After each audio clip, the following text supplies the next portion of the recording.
de disco e rede para SGBD e e-mail. Quem está conosco hoje é o André Felipe Machado, que é colaborador do projeto Debian, participa do time de parceiros, do time de publicidade do grupo de usuários Debian RS, além da lista Debian Brasil também. Usa Linux desde 98 e computadores desde cartão perfurado. Engenheiro de eletrônica desde 88, programou microkernel tempo real em microcontroladores, fazendo DSP em C e Assembly, até mesmo trabalhando com sistemas web. Implantou, administrou e otimizou redes de servidores de arquivos, e-mail, aplicação, banco de dados. Seu blog pessoal é techforce.com.br e desde 2005 é o nosso colega aqui do Serpo. E qualquer dúvida que vocês tiverem, perguntas, colocações, podem encaminhar para o e-mail cisl@serpo.gov.br ou Twitter cisl.gov.br ou facebook.com/cisl.gov.br. Então, agradeço a todos que estão assistindo e boa atividade e boa palestra. Obrigado.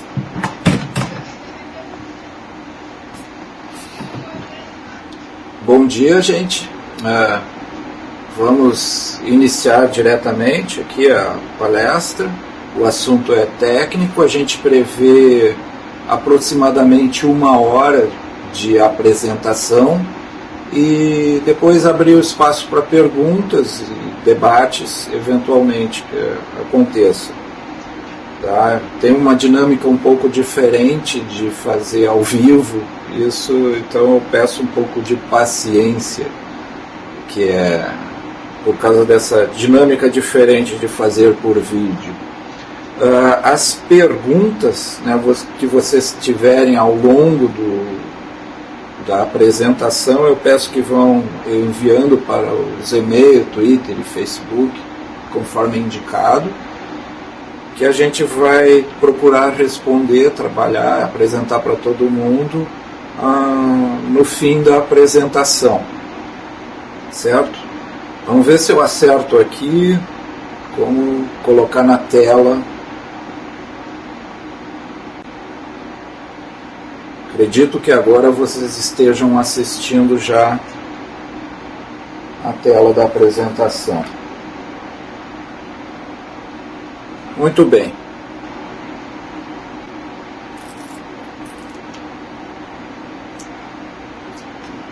Primeiro, sobre o cenário de uso. O que eu quero indicar aqui?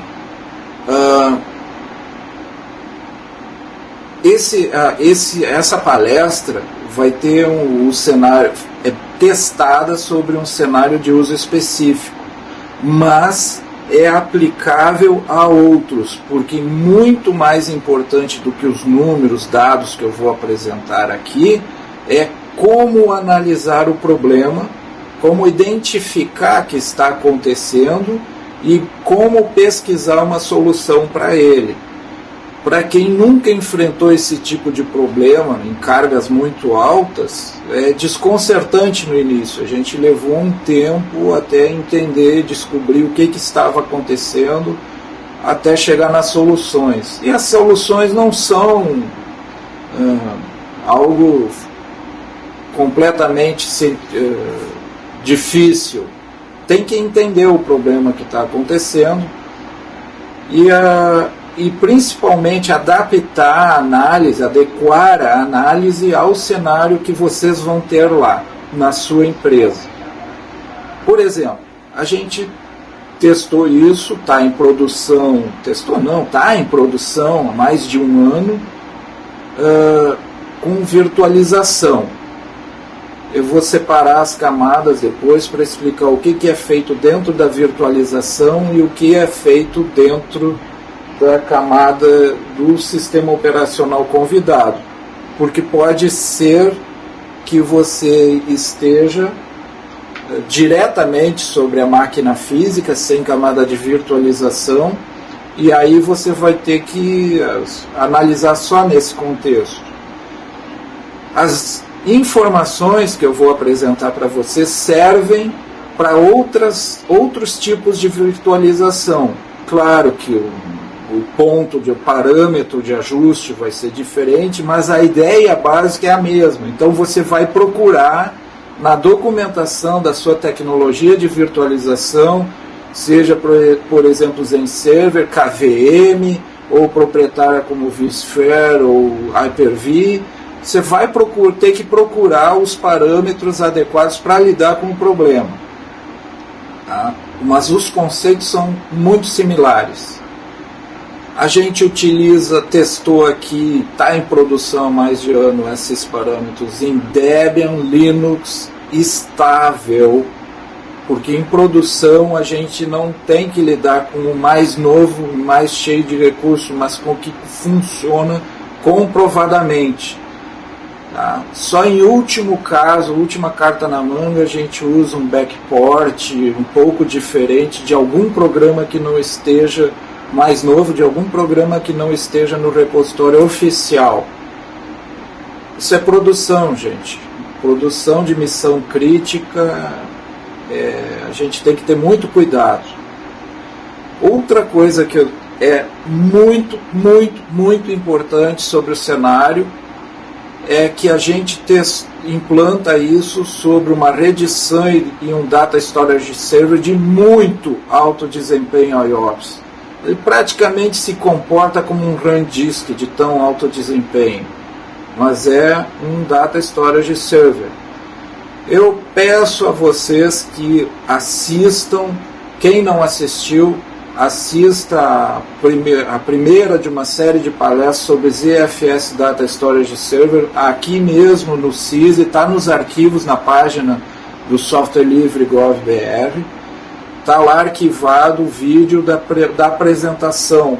Tem conceitos ali de ZFS Data Storage Server muito importantes para começar a entender essa questão. A gente separa o problema de armazenamento de dados com o servidor de aplicação.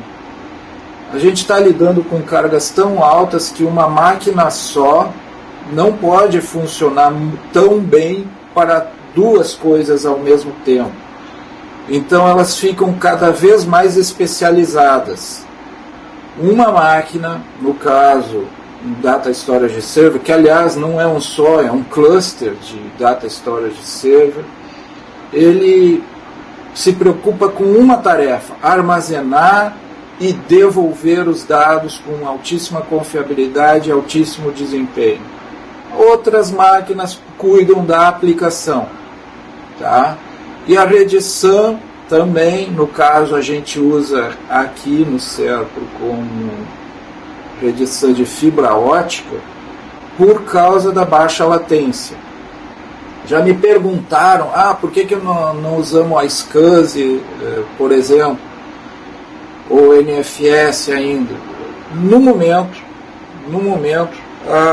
as redes de fibra ótica têm protocolos simplificados e protocolos que definem solução para o problema de latência e prioridade de fluxo. Há um grande debate, ou diria um ferrenho debate entre os fabricantes para definir um protocolo padrão de controle de prioridade de fluxo no iSCSI. Como é muito dinheiro envolvido, a gente prevê que isso vai levar alguns anos ainda até os fabricantes chegarem a algum acordo de que tipo de protocolo vai ser o padrão. Então, por enquanto, as redes SAN de fibra ótica ainda têm menor latência.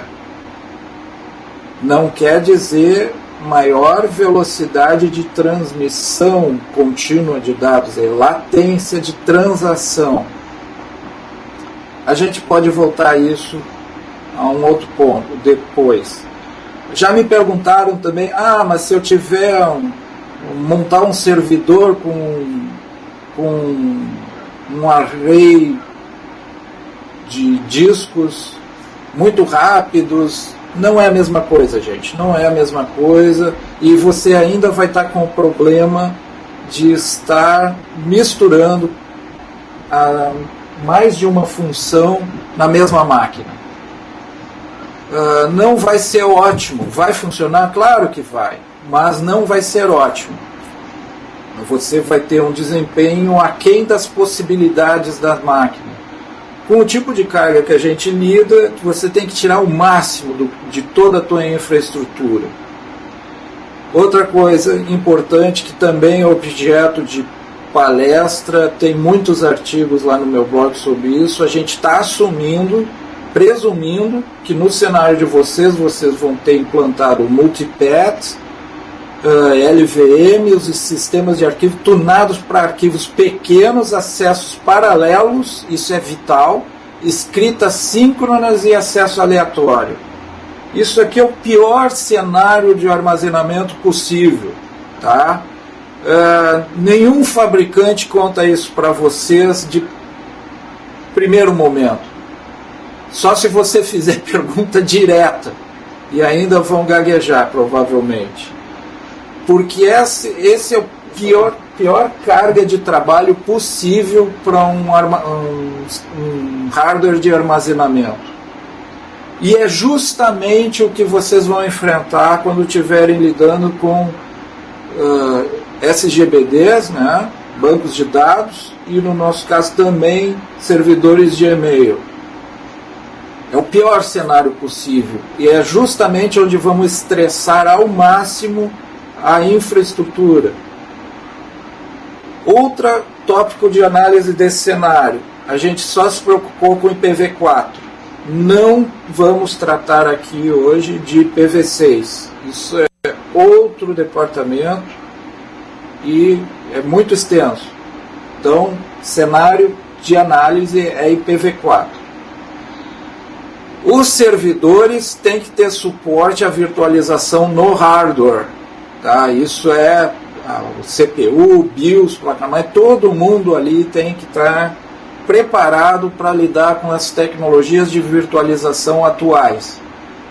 Mas eu pude comprar, ou eu tenho acesso a um servidor que não tem esse tipo de recurso. Vai funcionar? Não vai, gente. Mas não é para o tipo de carga que a gente está falando aqui. Escala governamental, tudo é gigante, tudo é medido aos milhões, bilhões, trilhões. Então, não é para isso que a gente está focando a análise hoje. Outro fator aí, como eu falei um pouquinho acima, produção de missão crítica é conservadora. A gente não brinca com o que tem acordo de nível de serviço em cima. A gente não põe software alpha, não põe beta, nem release candidate. A gente tem que pensar muito sobre o que está fazendo.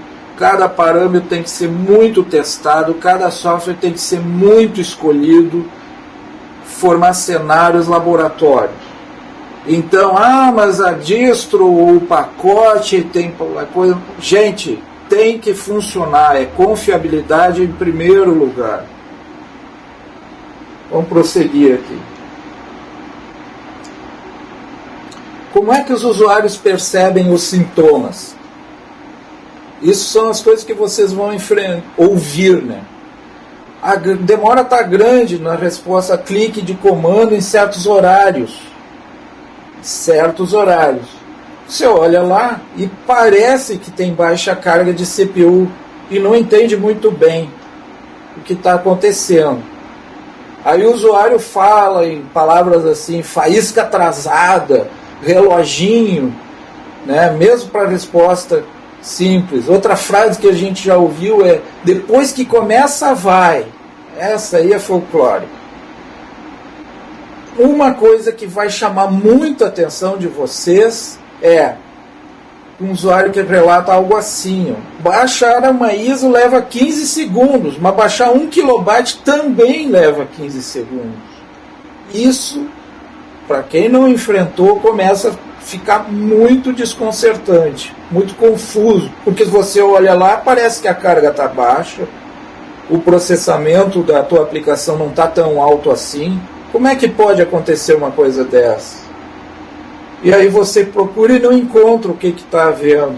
E o pior, isso é só em alguns momentos ou em certos horários Aqui, para a nossa aplicação que a gente gerencia, normalmente às 10 da manhã, em torno de 3 a 4 da tarde, são os piores horários.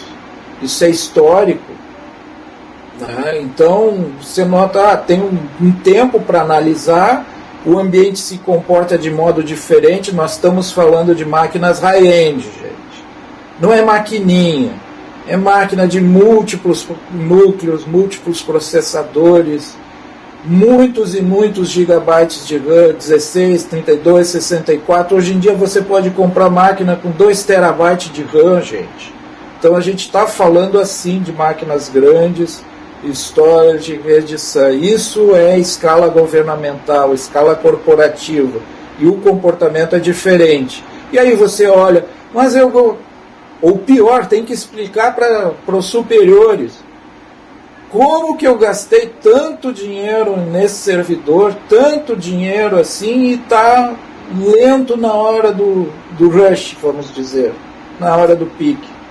Como? E você não entende a situação. Vamos lá, vamos começar a pesquisar o assunto. O que eu ganho resolvendo o problema da solução? E é uma solução composta, não é uma coisa que você vai fazer que vai resolver a questão.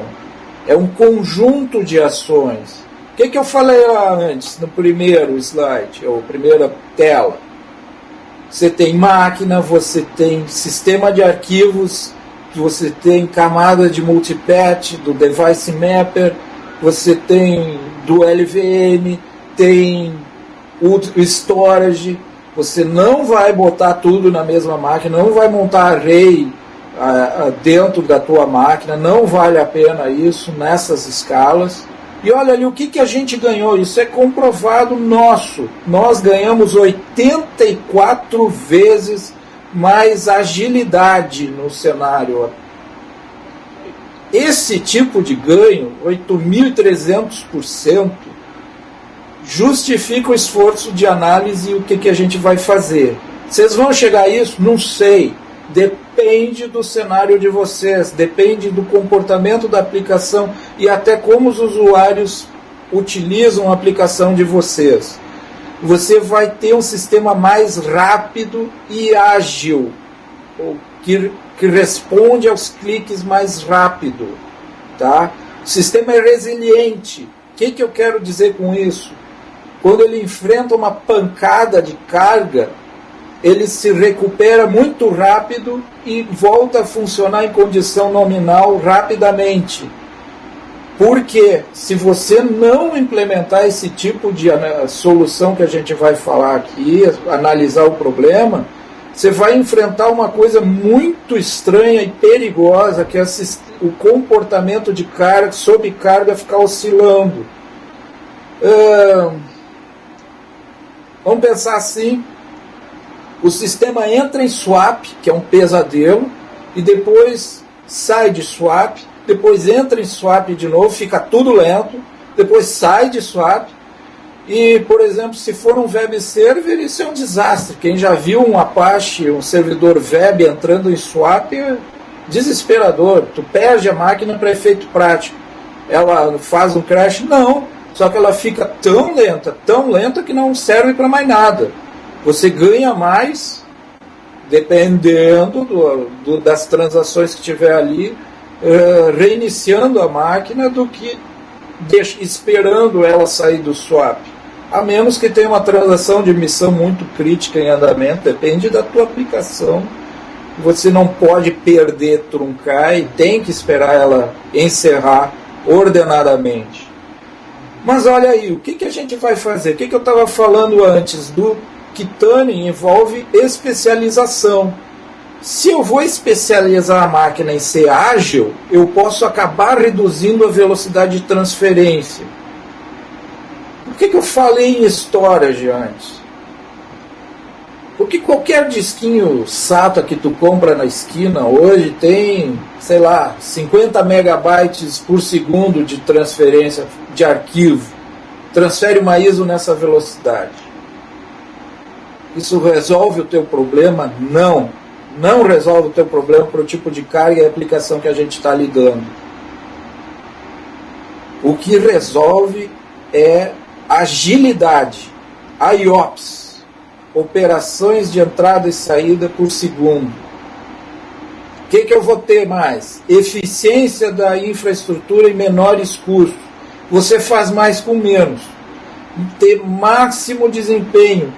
E principalmente no fim dessa festa toda, boa experiência de usuário. Usuários satisfeitos. Tá? Vão clicar, tem que clicar e responder. É isso que você obtém. E o usuário quer isso. O usuário é impaciente.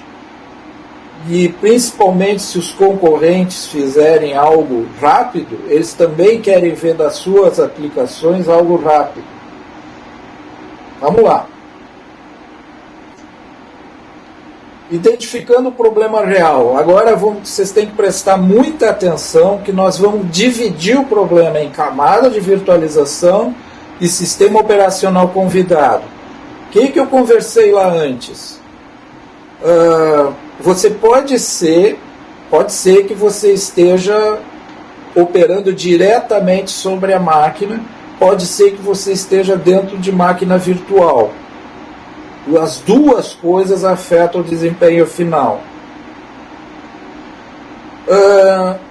Virtualizar tem vantagens muito interessantes em gerenciamento, mas impacta o desempenho. E se você não souber o que está fazendo, vai impactar fortemente o desempenho, principalmente naquele cenário que eu descrevi antes. Escritas aleatórias, síncronas, de arquivos pequenos e milhares de acessos em paralelo acontecendo. Isso é o pesadelo. Se você não está com a sua camada de virtualização configurada para trabalhar com esse cenário, o desastre é certo. Você não vai botar um banco de dados, não vai botar um servidor de arquivo de e-mail ou de Big Data ou algo assim, e não vai ter desempenho lá. Não vai conseguir. Tem que entender como é que essas coisas funcionam. Vamos lá. Camada de virtualização. Vamos começar a olhar no caso aqui do Zen. Você usa o top e ele mostra um elevado percentual de SI, lá naquela coluna dele, SI. O que é isso, gente? Software Interrupts. E essa porcentagem de SI significa spin lock. Pesquisem aí, vocês vão descobrir. Spin lock é um tipo de semáforo de kernel muito crítico. Ele não permite que seja interrompido uma vez adquirido o recurso. Então o que acontece? Isso é utilizado principalmente em drivers, tá? E aliás, com muita parcimônia é a recomendação, porque pode travar toda a máquina, segurar o desempenho de toda a máquina. Porque o que acontece no segunda chamada que vai utilizar o mesmo recurso? Não consegue interromper e fica rodopiando, por isso o spin. Fica rodopiando em cima aguardando a liberação do lock. E aí tu começa a enfileirar isso aí, que é o que mostra o segundo comando. O SAR-Q vai dar um run kill size elevado. E o que significa isso? Que os processos estão se enfileirando, esperando sua vez para processar, por causa que o spin lock segurou todo mundo. O que é elevado em carga high-end? Servidor governamental bem configurado, ou para o tipo de carga. Se aquele SAR-Q mostrar na coluna que o teu run kill size passou de 2, corre, foge, porque a coisa está ficando feia. O SAR-Q, que faz parte do Systat, pacote Systat, ele te mostra uma média de 10 minutos por default, né? Tu pode mudar isso nos parâmetros. Mas se na média de 10 minutos deu um enfileiramento de 2, isso é um problema grave para a latência. Tá? Zentop mostra pacotes de rede perdidos. Eu não contei para vocês, no caso em tela que a gente está analisando aí, a gente chegava a ter rank size de 9. Significa que em momentos de pico ele também estava muito maior. E tudo funcionava, mas de forma lerda de reação. Tá? E é isso que a gente está tentando resolver. Zentop mostra pacotes de rede perdido e fconfig no DOM 0 mostra pacotes de rede perdido nas virtual interfaces. Como assim pacote de rede perdido? Vai aparecer lá. E o mais estranho, que isso ninguém contava para vocês antes, que o proc interrupts mostra quase todas as interrupções executadas num dos núcleos.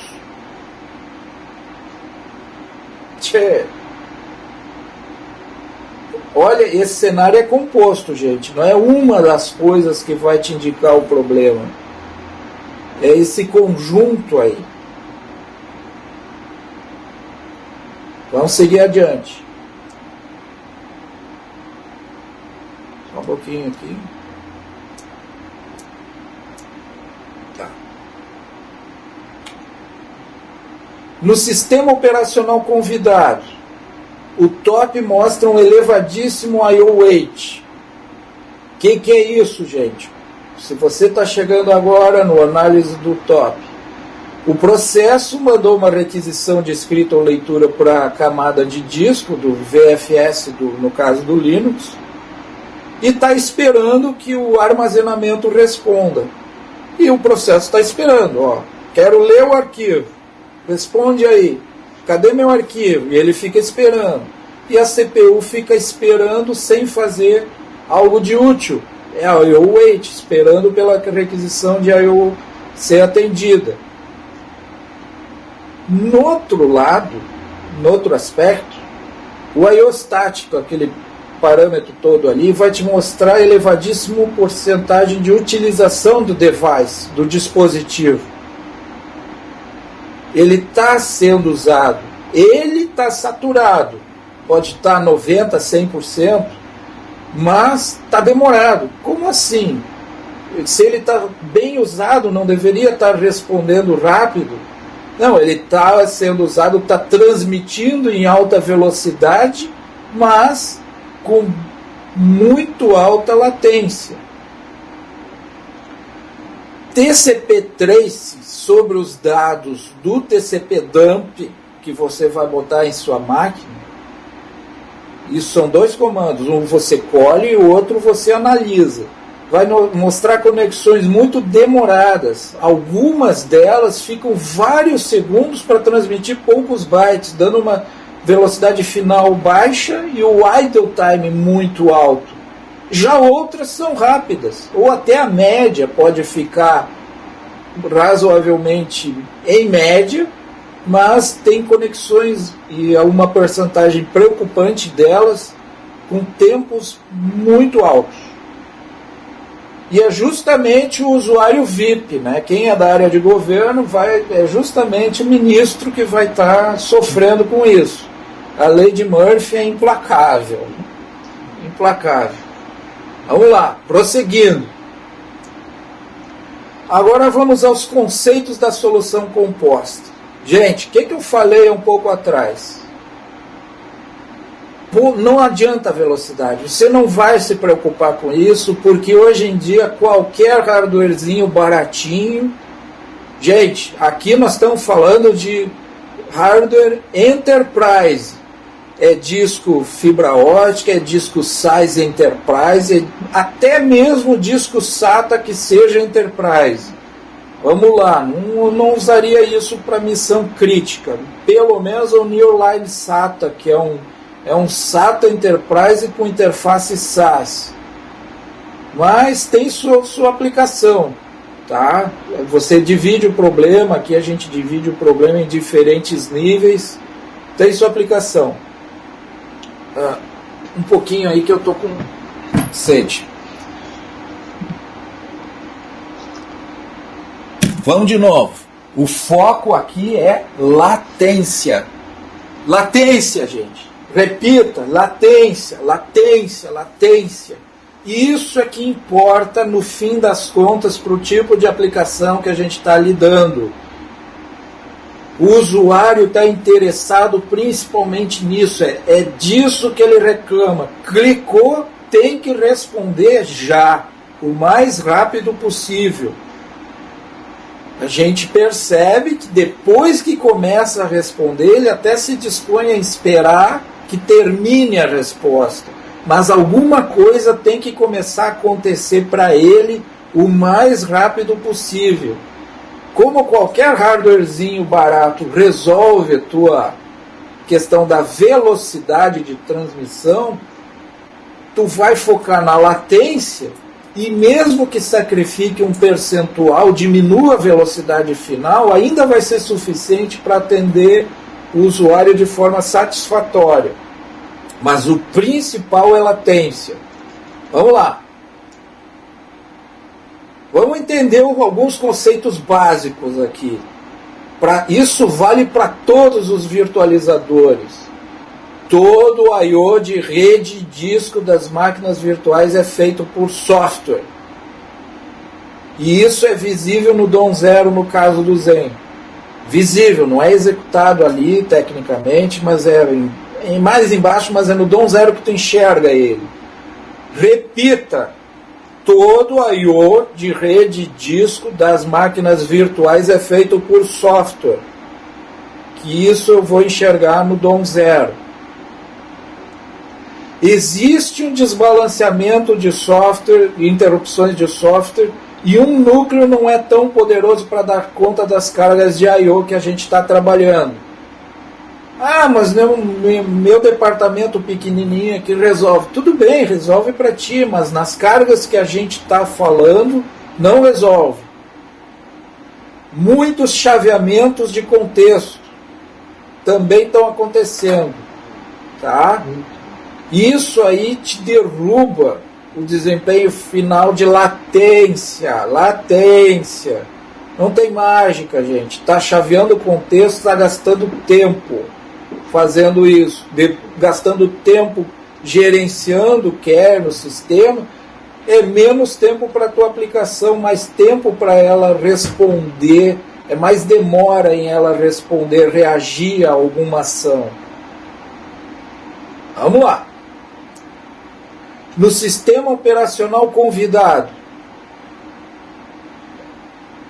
deixe o problema de organizar e agrupar blocos para os ZFS Data Storage Server. O que eu disse?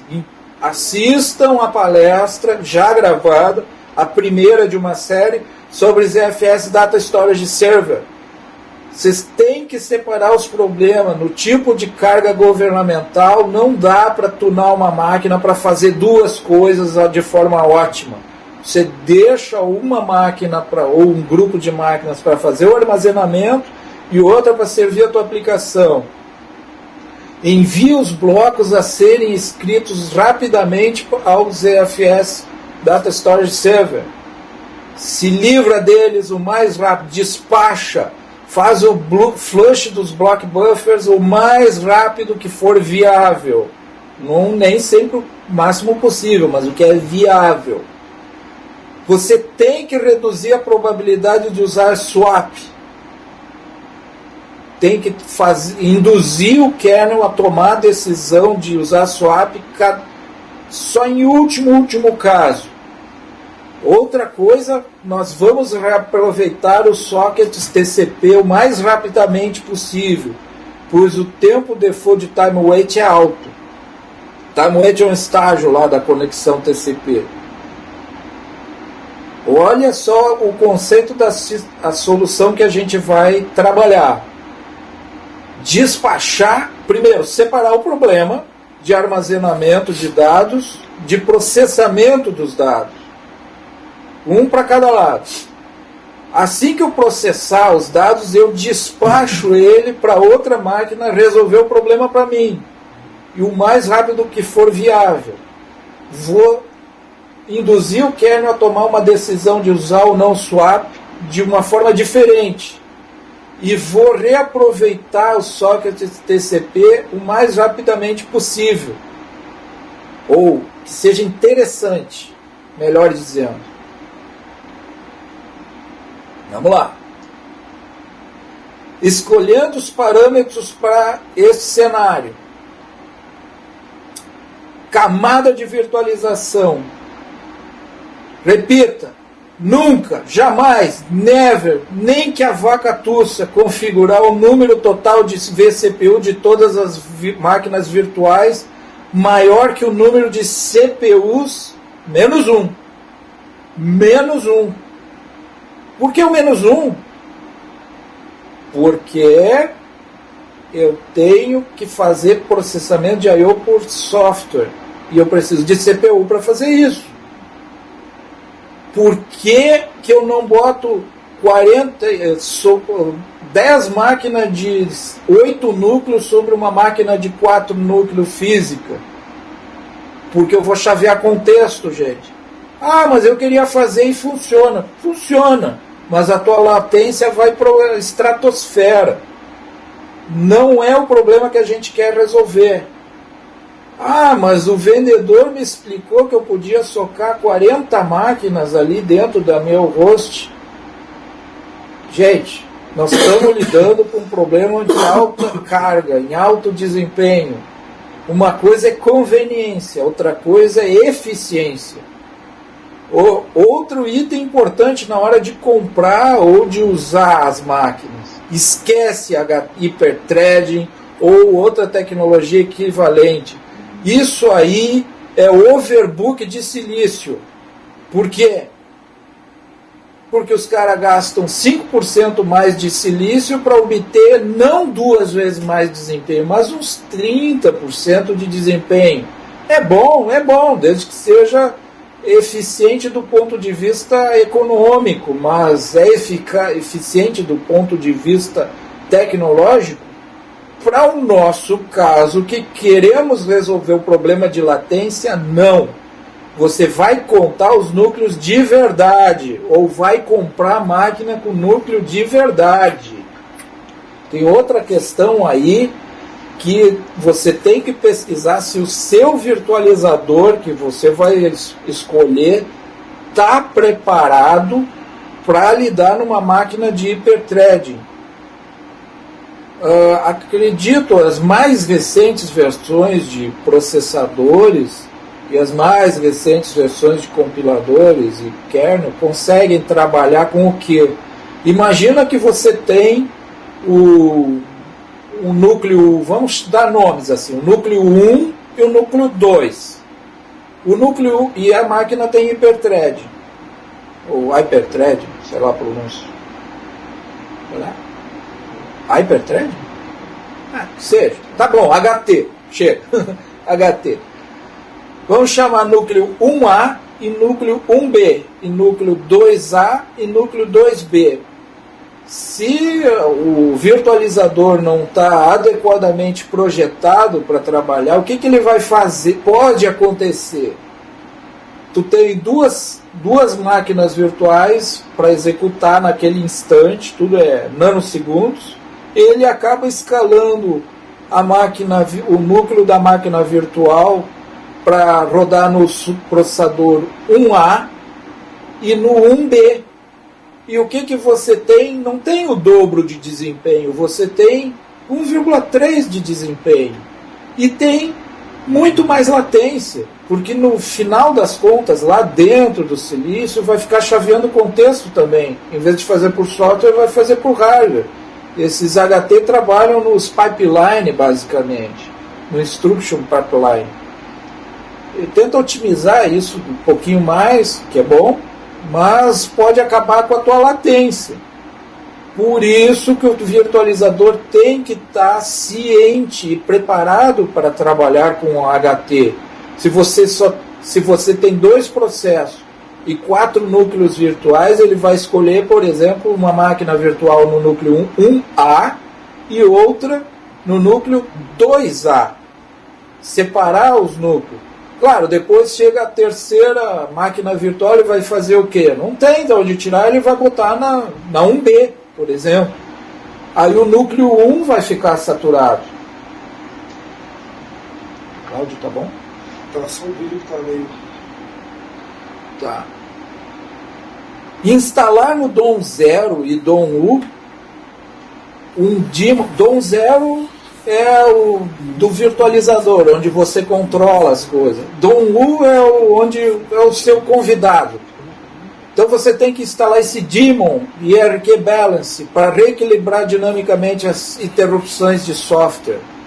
Tá? Isso é muito, muito importante. Tem que tomar cuidado também com outra coisa, que é o... Desculpa. Dependendo da tecnologia de virtualização, ela pode ou não utilizar todos os núcleos da máquina. Digamos que você tenha 8 núcleos físicos, mas o virtualizador só está testado, aprovado, homologado para trabalhar com até 4 núcleos físicos, para fazer balance das interrupções de software. Tá? Então tome cuidado com isso. Leia a documentação do seu virtualizador. Alguns, pode usar, vai funcionar? Pode, mas também pode dar um problema técnico se você ceder aquilo ali. Nós estamos lidando com produção. Produção é conservadora.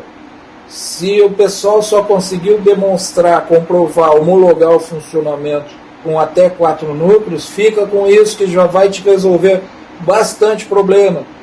Se pudesse usar os 8 núcleos, seria melhor, mas se está testado para 4, então usam com os 4.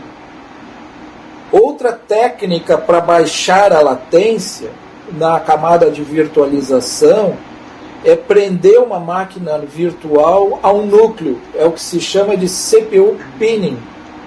Não faz isso. Não vale a pena. Você perde tanta flexibilidade de gestão e efeitos colaterais que não justifica. Talvez num processamento real-time, como chamam, mas aí eu também talvez já não estivesse usando virtualizadores, né? Uma aplicação onde a latência é tão crítica, talvez não vale a pena isso, nem mesmo a camada de virtualização. Mas é um recurso que existe. Eu, pessoalmente, não recomendo. Não vale a pena. Está lá, existe, é uma documentação obscura, mas existe isso. Então o que vai fazer? A máquina virtual é sempre escalonada pelo virtualizador para rodar no núcleo 1. A máquina virtual 2 no núcleo 2, sempre. Então não chaveia contexto.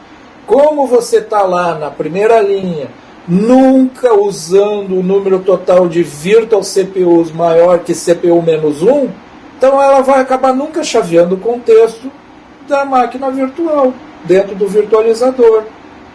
A máquina virtual 1 vai estar sempre no 1, a máquina virtual 2 sempre no núcleo 2 e por aí afora. Minha máquina virtual tem 2 núcleos, tá bom, ela vai reservar o núcleo 1 e 2 para a máquina virtual 1 e pronto, não vai chavear mais. Então com isso você diminui a latência ainda mais. Só que aquele ganho marginal, você ganha mais um pouquinho, mas será que vale a pena? A meu ver ainda não vale a pena esse tipo de coisa. Depende de novo do cenário. Outra coisa muito importante.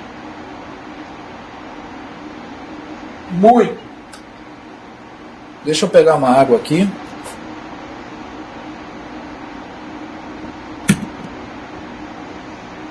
Discos virtuais para dados com alta necessidade de IOPS em tipo RAW LVM. Hoje em dia as comodidades, né? Comodidades dos discos virtuais, tipo, sei lá, VMDK, VHD e outros, são muito boas, é tudo muito lindo, muito fácil, muito next, finish, mas tu paga um preço altíssimo em desempenho. O que tu faz? Bota teus discos o PG Data, por exemplo, o Postgres, bota numa partição que vai estar apontada para o ponto de montagem onde está teu disco RAW LVM montado. E o meu /root, meu raiz, meu var, cara, pode deixar num disco virtual desses tipos modernos aí, que a latência desses casos geralmente não é tão importante, tudo é caso a caso. Só que isso atualmente, por enquanto, é só na linha de comando esse tipo de disco que você consegue criar, tá? Outra coisa no Zen, que é baseado no Linux, e também deve estar afetando o KVM. Esqueça os recursos de snapshot, fast clone, clone para criar, copiar, deduplicar, duplicar, fazer deploy de máquina virtual. Esquece, faz full copy. Mas gasta mais disco e é mais lento. Dane-se, você tem que resolver teu problema de latência. Todas essas comodidades bonitinhas aí sacrificam a tua latência em favor de comodidade. Mas eu gasto mais espaço. Dane-se, você está lidando com alto desempenho, tem que pagar por isso. Não adianta, não tem mágica. O que você pode fazer é resolver esses problemas no lado dos ZFS Data Storage Server, que tem tecnologia apropriada para lidar com esse tipo de situação. Esses recursos de snapshot, fast cloning, cloning no Zen ou no KVM ou dentro do Linux ainda são muito incipientes e pagam um preço altíssimo em latência. No ZFS é muito mais eficiente, mas ainda assim tem um preço. É mais eficiente, mas tem um preço. Você tem que estar muito ciente. Mas assistam aquela outra videopalestra, está arquivada aí, gravada nos vídeos do CISI, para vocês começarem a compreender. E no meu blog tem muito mais informação sobre ZFS. Como eu falei, os discos virtuais com baixo IOPS de necessidade pode continuar no tipo VHD ou nas outras técnicas de discos virtuais de outras virtualizações. Tá? Gente, essa informação é vital. RAW LVM full copy. Jamais use disco do tipo VHD ou VMDK, outra coisa assim, se você quer latência. Você vai perder algumas comodidades, vai perder facilidades, mas vai ganhar muito desempenho em latência. Vale a pena. Vamos lá, prosseguindo. Chegamos a alguns parâmetros. Deixa eu ver que na minha tela é diferente aqui. Eu não estou enxergando tudo. Tá, agora tá. Vamos analisar aí o que a gente está fazendo. No SysFS do Guest, o Dong-Wu, o que a gente vai estar fazendo ali? Eu estou trabalhando, primeiro eu vou mostrar ali, vamos trocar o scheduler, é a segunda linha ali, vamos trocar o scheduler da tua máquina virtual para I/O de disco, de dispositivo de bloco. O default hoje no Linux é o CFQ, que é muito bom para as médias gerais das coisas. O que a gente fala? Média. Então ele atende razoavelmente bem variados casos. Mas o que a gente quer fazer aqui é lidar com latência, aquele cenário lá da primeira página. Então eu vou trocar para o scheduler de deadline. Alguns casos também pode ser, dependendo do tipo de storage que tu tenha prestando o teu serviço, pode ser que tu troque para NUP, no Operation, e obtenha um desempenho ainda maior. Mas o principal aqui é trocar o scheduler do CFQ para algum outro. No caso, Deadline mostrou para nós melhor resultado. Outra coisa do que parte do conceito é a primeira linha, a fila de requisições eu vou baixar para 4, que atualmente no kernel 3.2.6 e no 3.2 que a gente está usando.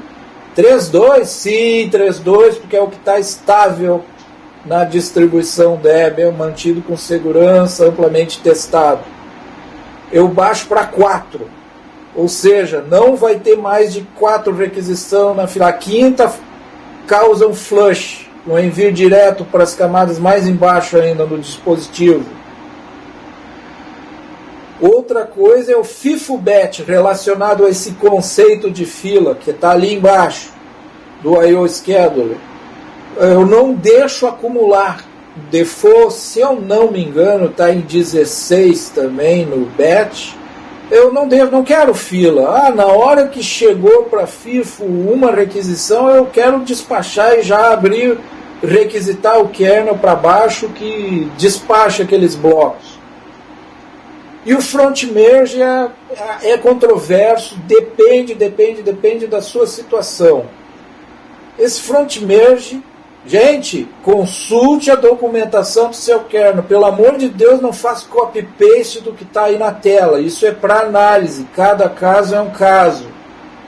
Se você botar isso copy-paste na sua máquina, pode fazer um crash de kernel panic, alguma coisa aí.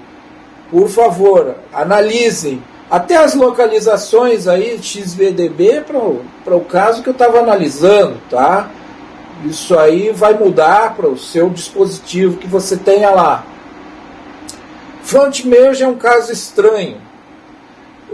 Dependendo de como está organizada a fila de requisições, o kernel pode descobrir que uma coisa que você pediu antes, um segundo atrás, vamos chamar assim, está casualmente logo atrás de algo que você pediu agora. Você inverteu a ordem de pedidos, ele vai reordenar isso. Então você pediu o arquivo B antes de pedir o arquivo A. No disco está A, B, C, D. Então ele olha, agorinha há pouco ele me pediu o arquivo B, e agora eu vou pedir o arquivo A. Poxa, não é que um é do ladinho do outro? Ele pega e reordena isso. Claro que esse tipo de decisão e processamento consome CPU e tempo. Tempo, no caso, para nós, vira latência. O caso individual pode ser pior, porque eu levei mais tempo para processar um arquivo, mas a gente está lidando com milhares de requisições simultâneas. Pode ser que, de acordo com a tua aplicação, de acordo com as coisas que estão gravadas lá, estatisticamente falando, de acordo com o storage que tu tem, de acordo com o HBA que tu tem, de acordo com o switch de fibra ótica que tu tem, de acordo com o núcleo, o virtualizador, entende que está tudo envolvido aí, pode ser que não vale a pena. De novo, gente, pelo amor de Deus, sem copy-paste. Isso é para analisar, avaliar no caso. Cada caso é um caso, é a frase clássica. Olha aí, ai meu Deus, quanto parâmetro. Vamos lá. sysctl. O que são os primeiros parâmetros ali? Eu vou induzir o kernel, dizer para ele, para tomar uma decisão ainda mais conservadora sobre jogar para swap ou não. Eu vou mudar o que se chama de page pressure dentro do kernel. Então ele vai tomar uma decisão de, em vez de ter 60%, se eu não me engano, é a probabilidade, de ter 10% de probabilidade de jogar uma página para o swap. Eu zero isso? Não, gente. Não demonstrou na prática boa coisa zerar isso. deixa alguma coisa ali, nem que seja 2, 5, alguma coisa, porque se o kernel tiver que fazer swap num desespero, ele não pode fazer crash. Se tu zerar isso, ele nunca vai entrar em crash e vai dar page fault ou sem memória quando uma aplicação chegar aí e exigir, já está na beiradinha. Você tem que ter uma margem de escape. Outra coisa de pressão sobre escrita é o Dirt Background Ratio. Agora eu esqueci qual é que é o default, mas é bem mais alto que isso. Acho que está em 40%, se eu não me engano. O que eu quero? Qual era o conceito que eu anunciei ali antes? Jogar o mais rápido possível, tirar do servidor de aplicação e jogar para o servidor de armazenamento. Então, assim que eu tiver 1% de coisas a escrever, eu jogo dentro da memória, eu começo a jogar. Outro parâmetro, que em vez dos 5.000, se eu não me engano, que é o default, eu quero que a página, que essa memória de buffer expire em 500 centésimos de segundo. Mais rápido, mais frequente aconteça essa expiração. O Dirt Ratio também é isso. O Dirt Ratio, esqueci de dizer, é aquela pressão, tá, da porcentagem, mas o background é um outro processo que começa a fazer antes de que já atinja o Dirt Ratio. Eles são relacionados. A questão aí é o seguinte: quando tu bate no Dirt Ratio de 15, tudo para. O processamento de outras requisições param. E a máquina não responde mais até escrever. Por isso, o Dirt Ratio tem que ser bem mais alto do que o Background Ratio. Que ele começa a escrever assim que passa de 1% de memória, mas continua atendendo requisições. Mas quando passar do Dirt Ratio de 15, ele vai parar de atender. Todos os processos vão entrar em lock e aguardando que seja escrito para o armazenamento. O write-back também é correlacionado com isso aí. Eu estou aumentando a frequência de escrita do processo write-back, que no caso, como o nome diz, é para escritas. Gente, de novo, isso aí funciona numa máquina high-end, num mundaréu de gigahertz, 32 GB de RAM, ECC, pelo amor de Deus, em produção de missão crítica só RAM ECC, placas HBA, um storage de milhares e milhares de IOPS, se opera quase como uma RAM disk de tão rápido. Então, gente, mas eu não posso ter um storage de tão alto desempenho, os parâmetros vão ser outros. Você vai ter que analisar, testar, fazer laboratório, tá? Se você fizer um copy-paste, você pode provocar um crash ou um desastre na tua aplicação. Isso é para analisar, são os pontos de ajuste que você vai trabalhar. Existem outros? Existe, gente. Tem 200 parâmetros no kernel para mexer. Nós estamos falando aqui mexer só no que está nos interessando no momento. Servidor de aplicação grande tem que poder abrir muito file descriptor, é aquele file max ali. Outra coisa, shared memory de max. Isso aí fatalmente afeta aplicações que lidam muita RAM, que é banco de dados e esse servidor de e-mail no nosso caso. O que eu estou mostrando ali? Muitos gigabytes de RAM. O número vai variar para a sua aplicação e para a sua máquina, não adianta. A particularidade aí é o quê? Isso é potência de 2 exata. Tá vendo ali? Potência de 2 exata. Então você vai ter que ajustar para a tua máquina. No caso do Postgres, você consulta o teu syslog, antes de configurar e vê as tuas queries, ele reclama e bota lá no syslog, por default é a saída, ou no log do banco, né? Ele vai te mostrar lá uma boa dica de que parâmetro ele funcionaria para a tua query. Depende da tua query, depende da tua carga. Mas os logs são seus amigos, né? O log é o maior recurso do sysadmin. E o Postgres explica muito bem várias coisas. Depois você procura pela internet e pela documentação quais os parâmetros. De novo, jamais faça um copy-paste disso que eu estou falando aí. Pelo amor de Deus. Isso é só ponto de análise. Vamos lá, parâmetros de rede. Eu vou reusar o socket aberto mais rápido. Tá? É aquele primeiro parâmetro ali, talvez um dos mais importantes dessa abordagem de baixa latência. O outro parâmetro, TCP Low Latency, ajuda, mas não espera maravilhas. O kernel já é muito bom, por default, em trabalhar com latência. Mas no caso, tu vai indicar para ele para tomar decisões no scheduler de rede ainda mais focadas em latência. É um ganho marginal, digamos. Uns 10% talvez você ganhe aí.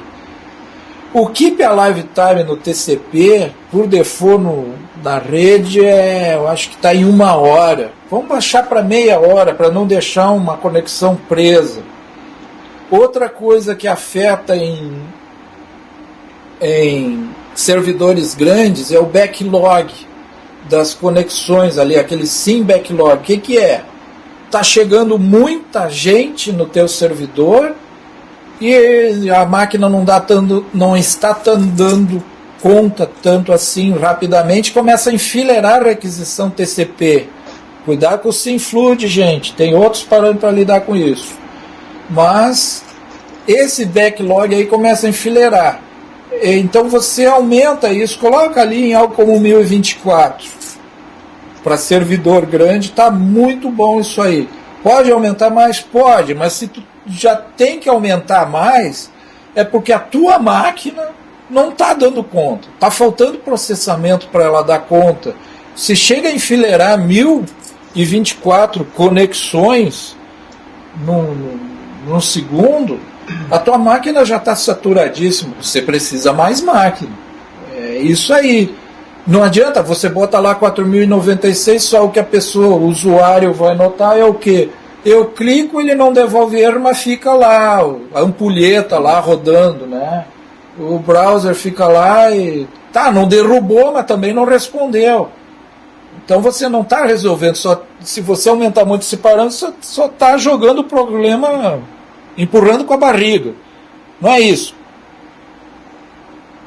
Local Port Range, o que eu estou fazendo aí? Permitindo que os programas abram um maior número de portas. Normalmente, por default, é que 2.000, 3.000, algo assim, bem pouquinho, que é para máquinas pequenas. E máquinas grandes você tem que dar uma faixa maior para as portas altas. Porta baixa ninguém mexe, são portas reservadas, por favor.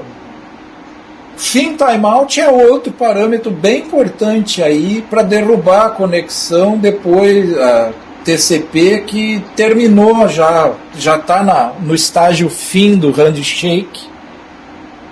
Então a gente baixou para 10 segundos. Se passou 10 segundos, já está nesse estágio, só falta o último estágio. Então derruba de uma vez. Pronto. É a melhor política? É a que demonstrou na prática aqui um bom funcionamento.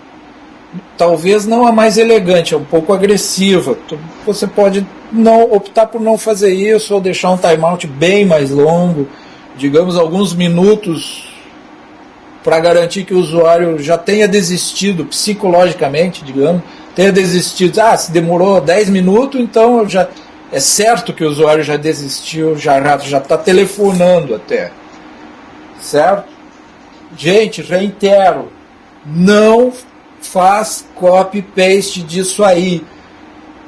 Eu até talvez ponha em outra palestra só XXX lá no lugar dos números, é só para vocês analisarem os parâmetros. Isto é o que funcionou no nosso cenário. Vai funcionar no cenário de vocês? Não, vai funcionar outros números, outros valores aí, certo?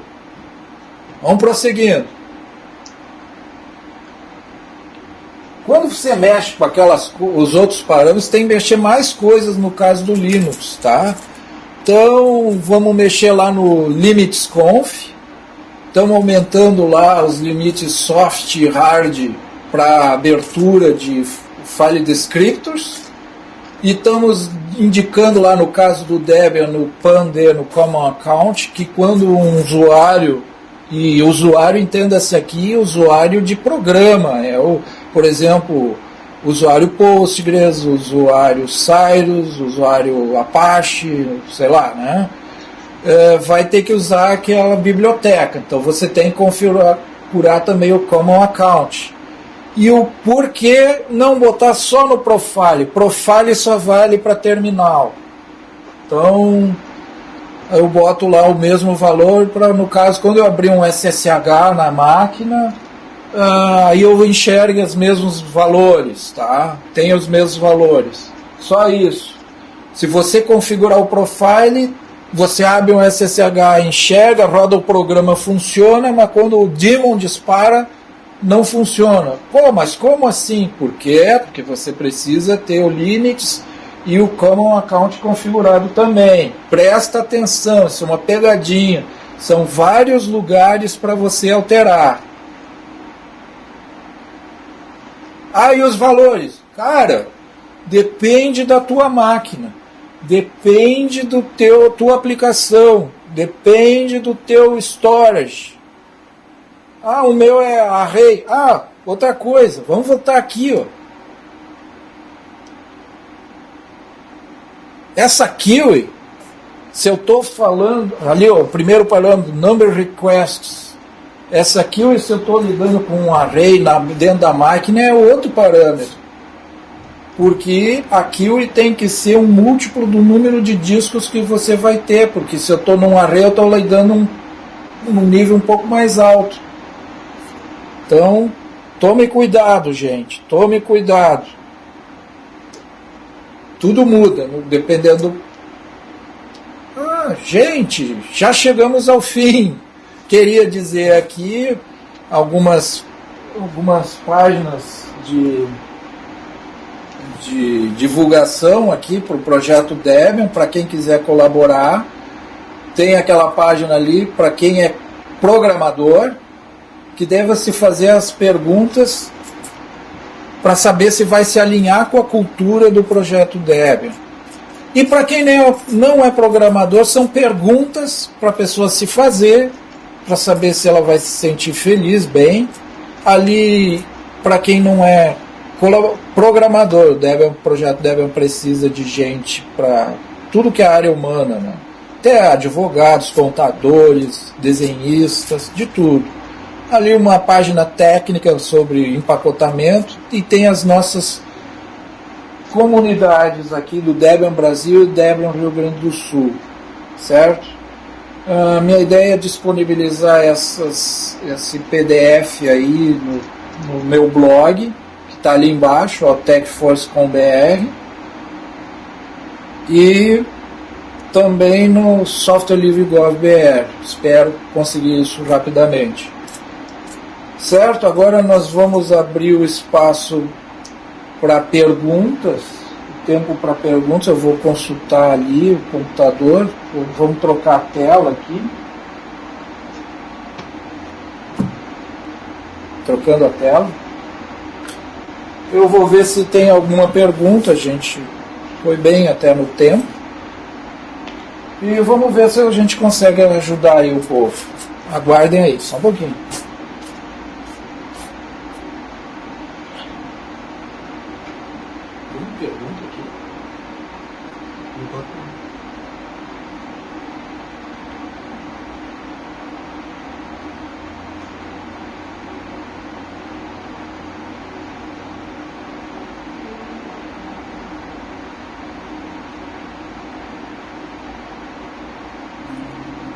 enquanto não.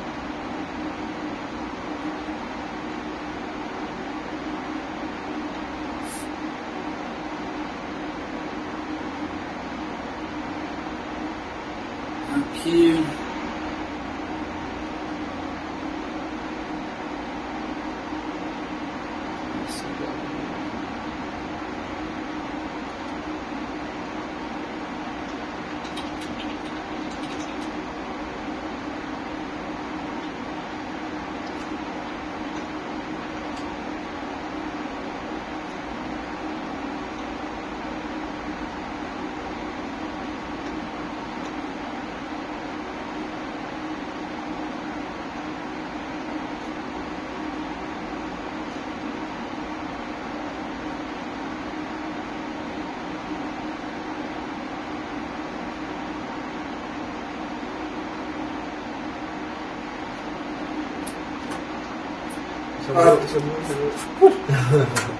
Que parecido com o meu.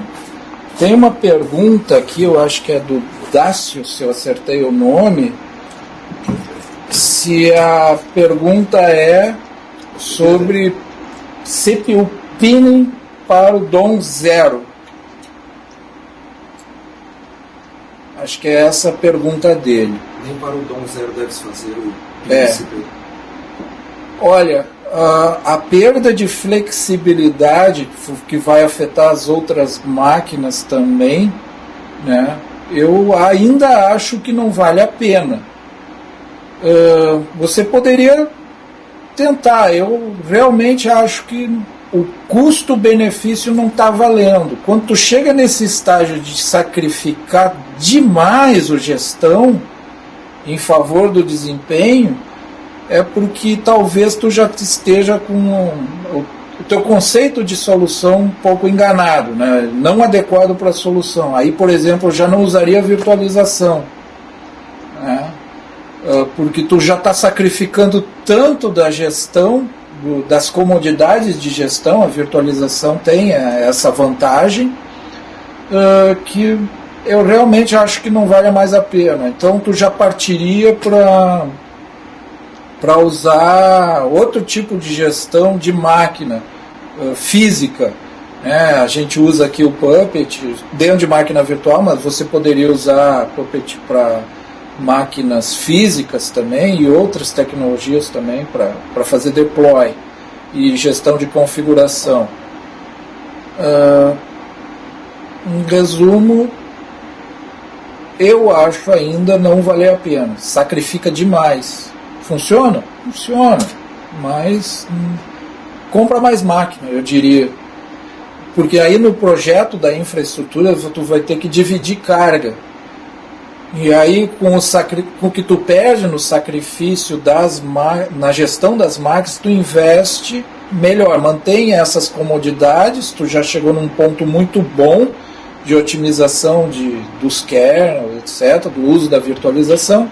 Mas se tu bateu no teto desse estágio de configuração, então tu passa a dividir a carga. Tu não pode botar... A gente está falando de carga governamental, é coisa muito grande. Então tu tem que fazer balanceamento de carga.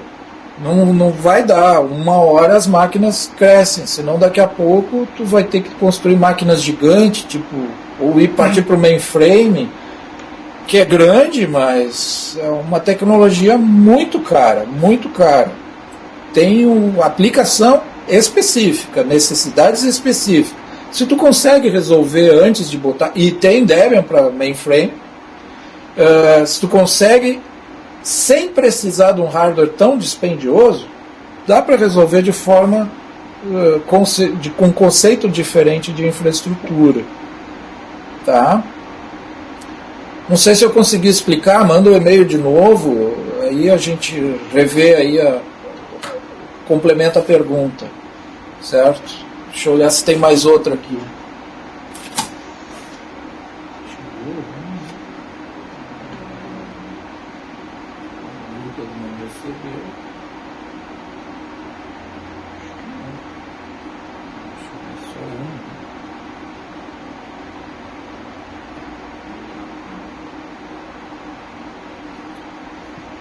Alguma pergunta aqui? Vou ver se eu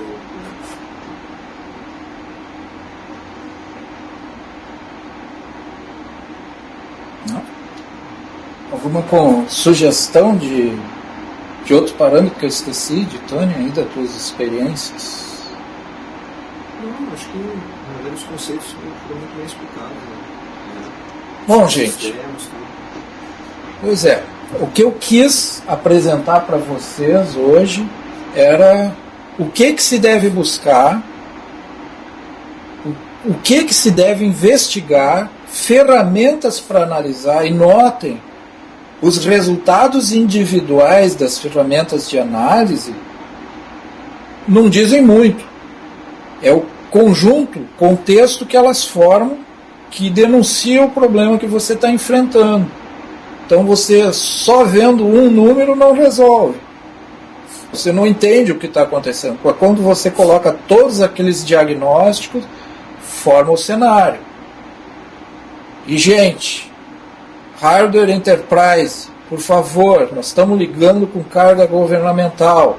É coisa tudo muito grande. Então tem que pensar, tem que investir corretamente, usar eficazmente o recurso, até na hora de dimensionar as máquinas, escolher, tem que ter virtualização por hardware assistida por hardware, tem que ter, por favor, a hyperthreading ou equivalente não vale a pena para o tipo de problema que a gente quer resolver aqui.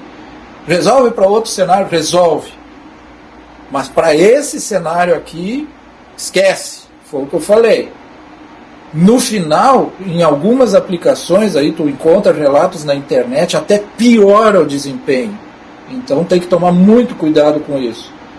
Mas eu já tenho aqui. Bom, então faz as contas sem levar em consideração os núcleos overbooked. Usa os núcleos de verdade. Diz lá na especificação 8 núcleos reais mais 8 virtuais. Então é 8 reais e acabou, não são 16. Tá? Aí, aqueles 30%, tu ganha marginalmente, entra para o lucro, fica no lucro, pronto. Mas o fabricante tem outros que só vendem núcleos de verdade. Bom, aí você compara preço, né? Compara os preços na hora de especificar. E muito importante, eu fiz essa palestra lá no FIS, houveram muitas perguntas com relação ao armazenamento, a RAID, coisa assim. Gente, nessa escala de problemas, dividam. Tem storage, variadas tecnologias de storage, e no caso, o que a gente descobriu aqui, que os FS é muito, muito interessante. Vale a pena estudar isso aí. Assistam a palestra anterior, que foi a primeira de uma série, que vai mostrar para vocês o que dá para ganhar, o que dá para fazer e a eficiência de recursos que dá para fazer com isso. Precisa IOPS, esqueçam taxa de transferência, de velocidade de transferência. Precisa tempo de resposta baixo, baixa latência. Isso é o que importa para o usuário. Tá? E IOPS é caro. É assim que se compra storage high-end. IOPS é caro. Você vai ver que a velocidade do disco... então eu vou comprar tudo SSD. Não, gente. Isso é caro. É mais outras palestras aí que você vai ter que dividir. O que a gente faz aqui? A gente divide cargas. Até o mesmo software está operando com porções diferentes, em LUNs diferentes. Cada uma com a necessidade de IOPS, por exemplo. No caso do Postgres, por exemplo, os logs, lá, o write ahead log, tu tem que botar no outro lugar. Porque ele é o gargalo de desempenho, ele é crítico. Digamos, se você tem que investir numa LUN cheia de SSD, esse é o cara. Dependendo, se você tem que escolher a partição onde vai botar o write ahead log, essa que merece os discos SSD. E ela não é muito grande, não é muito grande. Normalmente as aplicações modernas de hoje dividem o problema, como o SGBD. O Saios, por exemplo, que é o servidor de IMAP que a gente usa, tem 85% das escritas e cargas IOPS ficam nos metadados. E os metadados são pequenos, são mais ou menos 15, 20% do espaço ocupado por dados. Tá? Então é uma LUM pequenininha, mas que exige muito IOPS, muito desempenho. Se ela for lenta, todo o sistema para o usuário parece lento. É aí que você tem que começar a dividir e analisar o teu problema aí, certo? Eu vou dar mais uma olhada aqui, se tem alguma pergunta. Tem? Chegou? Bom, gente, enviem aí as perguntas. Com 5, 10 minutos, não precisa. Que eu vou ficar falando aqui. Então, vamos lá. Eu espero mais um pouquinho, se tiver perguntas remotas, para me enviarem para cá. Eu não estou acessando diretamente, aí repassam para mim. Mas se tiverem perguntas depois, outra coisa importante, como a gente está fazendo essa palestra para outros órgãos de governo, a lista de discussão do CISL, do CISL, está lá linkada no site Software Livre Gov.br, é onde a gente debate as necessidades e informações para outros órgãos de governo. Tá? É ali que a gente debate. Pergunta direta é consultoria, gente. O que a gente vai lá debate ideias para beneficiar todo mundo, divulgando conhecimento, assim como eu estou fazendo agora aqui. Analisar o caso de uma ou de outra empresa, aí é consultoria, e aí contratem o Servo, né? Contratem o Servo para ir lá fazer o trabalho para ajudar vocês. Né? Mas está aí, a gente está divulgando o conhecimento, é uma prova. Gente, repara naquele número, 84 vezes mais desempenho. É o tipo de ganho de um trabalho muito bem feito para você fazer lá na sua empresa. É isso que você pode ganhar. Ah, não vai ganhar. Tá, digamos, você duplica o desempenho. Pô, duplicou o desempenho. Duplicou. O que a gente conseguiu com todo um conjunto de coisas, e o que eu falei aqui hoje é só uma parte. Eu não falei do storage, não falei do tuning de sistemas de arquivo, isso é outra novela, outro artigo, outra palestra. Isso tem coisas lá no meu blog para vocês já se informar. Não falei de multipath, não falei da rede, não falei de rede SAN, não falei disso. Isso é todo um outro conjunto de coisas. Tudo tem que estar otimizado. Não adianta.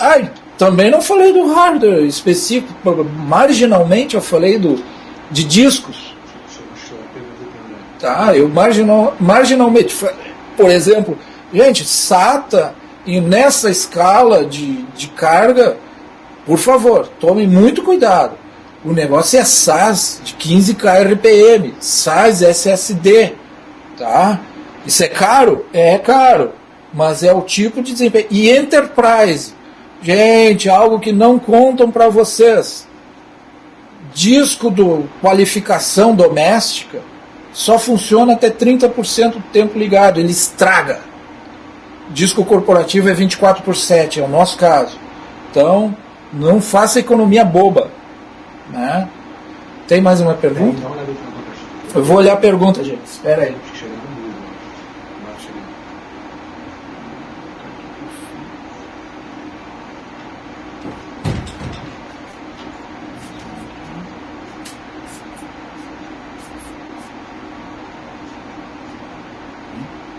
Ué, é mesmo? Vamos ver se tem essa aqui. Acho que o energia depois é pessoal. Talvez a habilitação.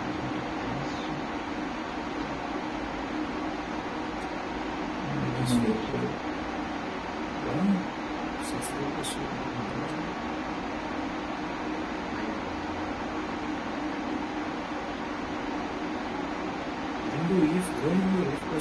Conhece? Esse engenheiro. Bom, essa aqui, PGDAT, tem, conseguiu o ponto de montagem. Discos virtuais não falam duas coisas. Bom, gente, chegou uma pergunta aqui, se eu não me engano é do Lindorifo. Lindorifo Arte. Só pode ser, já tem um Lindorifo no céu. Eu acho que eu recebi 2 vezes uma pergunta do Dácio. ali, mas eu acho que eu já respondi. Se não respondi, envia com outro título aí que me repassa. Tá? Estão me repassando as mensagens para o meu e-mail pessoal aqui. Ele faz duas perguntas, o Lindorif. Uma é falar sobre o RAW LVM e outra é sobre o PGData. Tá? Primeiro, RAW LVM. No caso do Zen, e deve estar muito similar no caso do KVM, o Zen utiliza os discos virtuais, começou anos atrás, o Zen já tem alguns anos, a botar discos virtuais na forma de dados armazenados em partições de LVM, em volumes lógicos LVM. Tá? Recentemente, a Microsoft, vejam você, a Microsoft liberou código livre chamado VHD, é o Virtual Hard Disk deles, da tecnologia do Hyper-V. Eles liberaram essa tecnologia, o código dessa tecnologia como software livre, que tem muitas comodidades, realmente, muitas comodidades, mas é mais uma camada acima de tratamento binário por cima do LVM, que está um pouco mais abaixo, e introduz uma latência grande. Então, o que tu tem?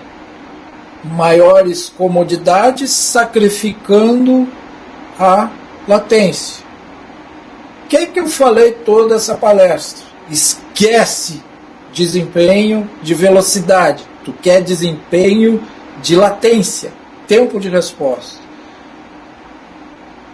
Como o pessoal começou a reclamar a Citrix, que aliás foi comprada pela Microsoft, liberou na documentação, alguns anos atrás, já como voltar a poder utilizar a tecnologia LVM diretamente. Então, os dados que os guests, os DOM-U, escrevem, passam a ser escritos em disco virtual diretamente sobre o LVM que o DOM0 acessa. Elimina-se uma camada de tratamento binário aí. Tu perde algumas comodidades, notoriamente para o dia a dia, assim, é o fato que só na linha de comando tu cria esse tipo de coisa, não tem interface gráfica que faça isso ainda. Mês que vem. Hoje não. Então tem que ler a documentação. E como é linha de comando, tem que prestar atenção. Uma vírgula errada destrói as coisas. Presta muita atenção.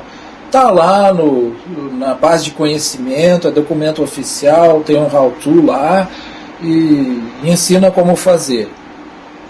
Então, de novo, latência. PGData. Não sei, se eu não conseguir responder, não expliquei, tu complementa a pergunta, formula um pouco diferente, vê se eu expliquei tudo aí. PGData. No caso do Debian, já tem scripts mágicos prontos. O Debian já tem muita coisa para te facilitar. Olha lá no meu blog, tem um artigo como migrar dados do PGData do Postgres 8.4 para 9.1 com menor downtime. Eu acho que é esse que é o título. O Postgres tem um comando, o Debian tem um script que agregou no pacote do Postgres chamado dois scripts, um drop cluster, PG drop cluster, e outro chamado PG create cluster. E nos parâmetros dele você diz onde que tu quer criar o cluster, entre outras coisas, mas esse é o que tu está perguntando agora, PGData, onde é que eu vou botar meu PGData? Você dá lá o PG create cluster, primeiro dropa o original, aliás, tem o main, que é o default, mas você pode criar mais de um cluster de dados dentro do Postgres. Isso não é muito comum e talvez para o nosso caso, que a gente precisa de muita latência, botar muitos ovos no mesmo cesto seja perigoso. Mais no ambiente de desenvolvimento, em postos separados. O Cosme aqui está explicando isso. que é mais comum em um ambiente de necessidades diferentes de ambientes que é o caso de ambientes de desenvolvimento, onde você pode ter muitas configurações diferentes, mas o desempenho não é o caso, não é a questão. Não é a questão. Tu quer só que funcione, tenha comodidade e facilidade. Aqui nós estamos tratando de produção. É outra coisa, outro cenário. Aliás, cuidado, gente, em misturar análises de ambiente de desenvolvimento, homologação. Cuidado com isso. A transição, como se chama, tem que ser muito bem pensada. As análises feitas até os query profiles em desenvolvimento. Como? O hardware, não. Então as análises têm que ser compensadas. Então aí quando você leva para homologação tem que estar num ambiente mais fidedigno. A palavra que eu não usava há muito tempo. Fidedigno no ambiente de produção. Fala! Aí tu tuna tudo em desenvolvimento, coloca em homologação e aí vira um desastre. E pior, tu bota em homologação, acerta de novo, bota em produção e aí desaba outra vez, mas de uma forma diferente. Gente, vamos planejar isso aí. A transição é perigosa e não é nunca igual. Tem que analisar tudo com muito cuidado. A lei de Murphy é implacável. Vamos lá, se eu escolhi e respondi bem, o PG Data está aí fácil para usar no caso do Debian, com um script chamado PG Create Cluster. Tu olha lá no meu blog, tem essa explicação, links para documentação, também procure na documentação do Debian, tem esse tipo de coisa aí, e é uma comodidade, tu olha, ele faz tudo para ti, é mágico, é uma maravilha, quero 2. Eu esqueci aí tu pode ajudar com o UOL, né? Também tu pode fazer os tablespace. Tem uma série de artigos ali falando de bancos de dados, mas o Cosmo aqui também pode ajudar. Tu tem LUNs diferentes, tu vai ter que posicionar LUNs de alto IOPS, baixo IOPS, por exemplo, dependendo, porque o IOPS é caro, alto IOPS é muito caro. É isso, gente, é a dura realidade. Então, tu tem que escolher, tem que mapear os tablespace, tem que mapear o write ahead log, né? E tudo adequadamente. Tem mais algum para mapear? Tem os logs quando subir, se for necessário também. Os logs do próprio Postgres, né? Como o syslog e os demais, tem que tomar cuidado com isso, que dependendo do seu nível de log, pode ser muito verborrágico e causar alta carga de IOPS, mesmo que tu faça o syslog com aquele tracinho, lembra do tracinho no syslog? Que é para fazer assíncrona, escrita em disco e agregada. Só que ele fica correndo o risco de desordenar no syslog. Tomar cuidado com os timestamps. É outra pegadinha, hein? Pegadinha. Mas tem que lidar com esse tipo de coisa. Então você vai mapeando LUNs de alto IOPS, médio IOPS, baixo IOPS. Depende, se você não tem dinheiro sobrando para tocar tudo em alto IOPS, é a vida do sysadmin, tem que escolher o seu recurso. De novo, tudo em SSD, lindo, maravilhoso e caríssimo. Gente, hoje existe RAM SSD, que é um absurdo de caro e absurdo desempenho. Mas onde é que eu vou usar isso? Onde é exigido, porque é tão caro que é só onde é exigido. Tem outra pergunta aqui, outra pergunta. Eu acho que mais duas. O que tu viu aí? Que poderia falar um pouco sobre como e quanto que cada ajuste de parâmetros do SGBD ou meio serve? Como e quanto? SGBD ou meio serve?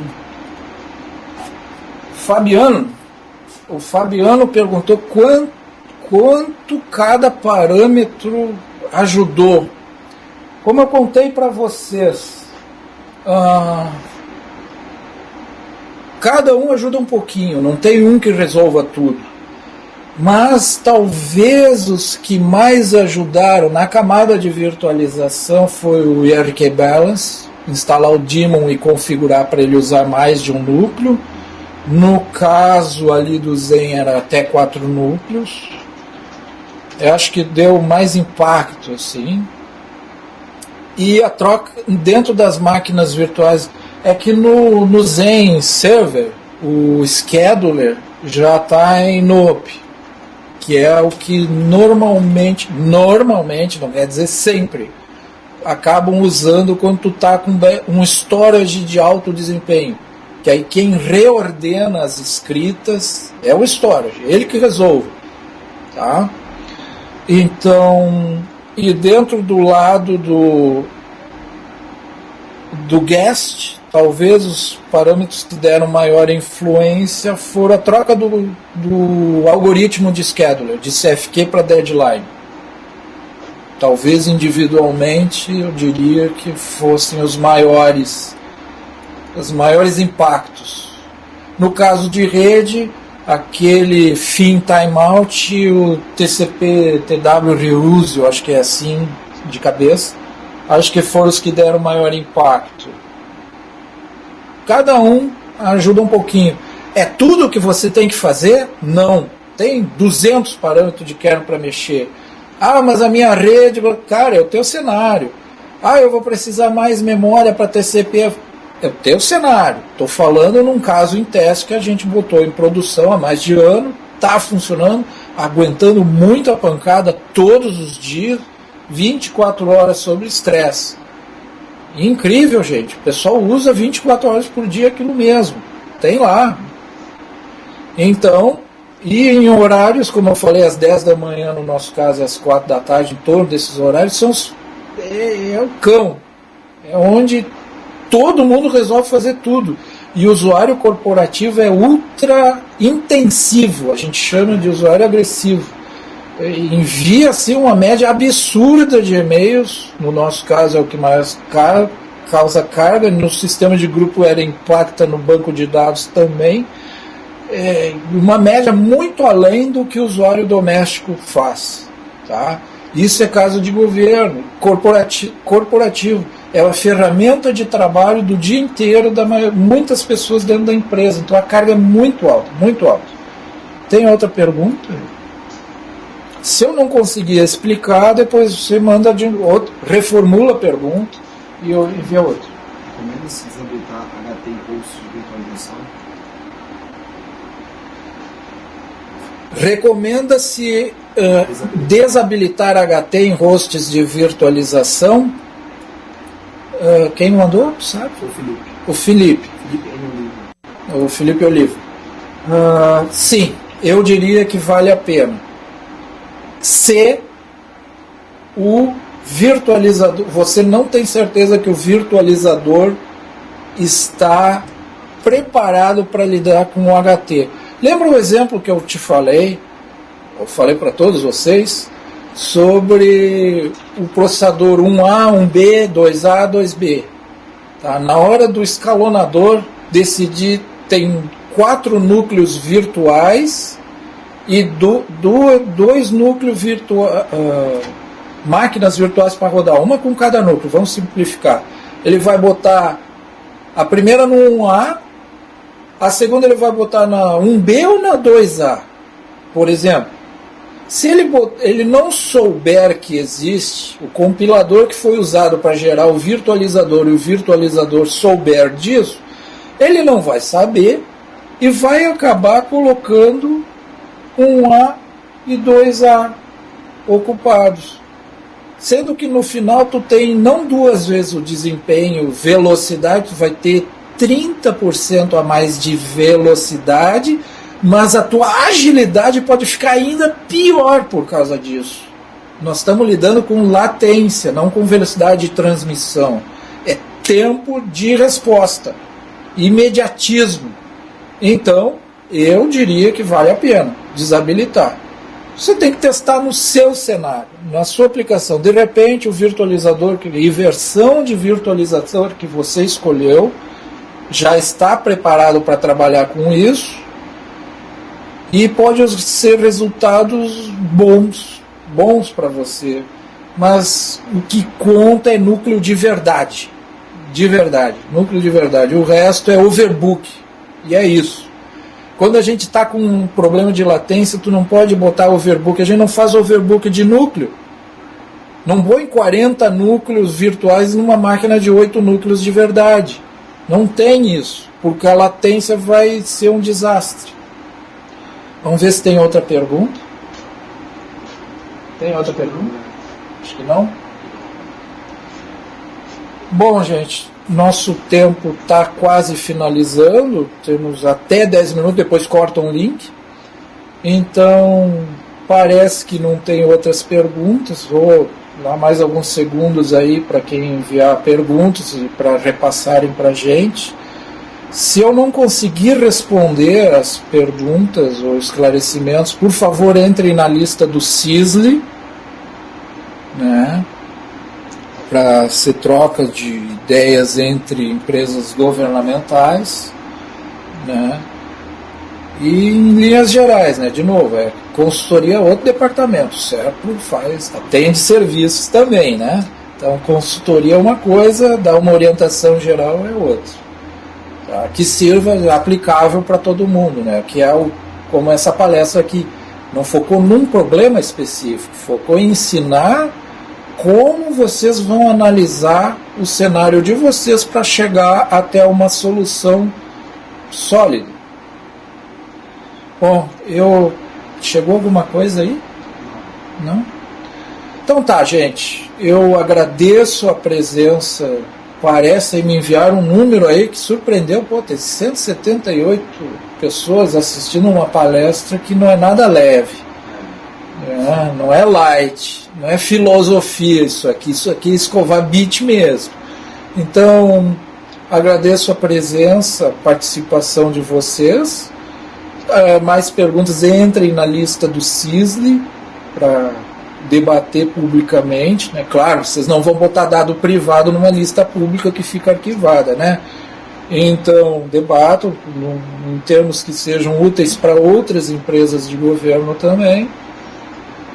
E tá aí, lá dentro da lista a gente troca mais informações e contem a experiência de vocês dentro da lista também, para ensinar, porque eu não inventei tudo isso sozinho. Muita gente trabalhou e nos variados pontos, está tudo, muita coisa publicada na internet.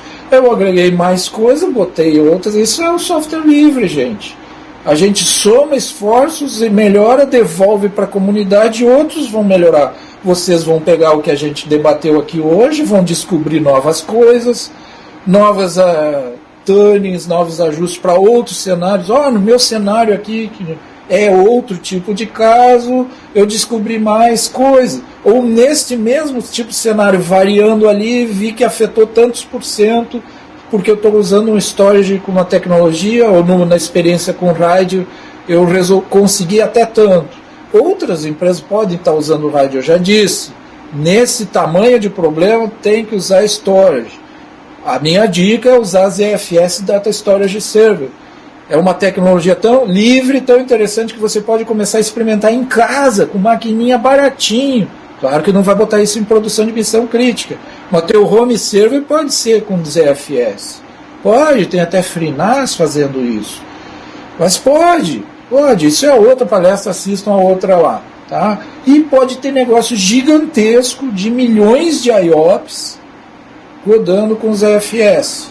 Tá? Milhões de IOPS. Isso aí é um dinheiro que vocês nem conseguem contar. Certo? Mas é a realidade das empresas de governo, lidar com milhões de IOPS. Tudo é bilhões de arquivos, milhares de transações simultâneas, escrita síncrona aleatória de arquivos pequenos, né? Em paralelo. Gente, isso é um pesadelo. Tá bom, agradeço a presença de todo mundo, a participação, e a gente se vê na lista e talvez numa nova palestra sobre... A próxima está planejada para ser uma nova parte sobre ZFS, aí numa análise mais aprofundada sobre o funcionamento em altíssima carga. Que é aquela coisa, o diabo mora nos detalhes, né? Então tu aprende o que vai ser em condições limites extremas, que é o que vai acontecer contigo em produção, certamente. Governo escala de governo corporativa é assim. A 10ª casa depois da vírgula faz diferença para a gente. Então tá, uma boa tarde, bom almoço para todo mundo aí também. Agradeço a presença. Obrigado.